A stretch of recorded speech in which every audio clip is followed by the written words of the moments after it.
Gegužės 25. Nesiduok pikto nugalimas, bet nugalėk piktą gerumu. Laiškas Romiečiams 12 skyrius 21 eilutė. Niekada neturėtume kalbėti piktų žodžių, naudoti piktų metodų ar piktų elgesio būdų ir tokių dalykų remti. Jeigu taip darytume, laikinai paremtume priešininką arba pripažintume, kad jo būdai ir metodai yra geresni nei vado, kuriam priklausome. Atsakymas pykčių už pyktį, apkalbėjimų už apkalbėjimą, nemaloniais žodžiais už nemalonius žodžius, apšmeižimų už apšmeižimą, persekiojimų už persekiojimą, smogimų už smogimą.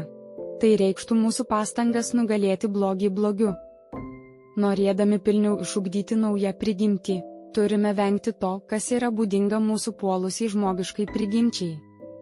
Pasiduodame blogiui tuomet, kai suklaidinti priešininko, panaudojame čia paminėtus jo metodus. Įvairios rūšies blogiui yra leista atakuoti Dievo žmones. Šėtonas, pasaulis ir kūnas pastoviai stengiasi užvaldyti naują širdį, protą ir valią. Tik ištvermingai kovodami galėsime nugalėti mūsų priešus. Dievo sandora, duota su priesaika, yra mums paraginimas šioje kovoje, o jo dvasia, žodis ir apvaizda, yra mūsų gynybiniu ir puolamuoju ginklu.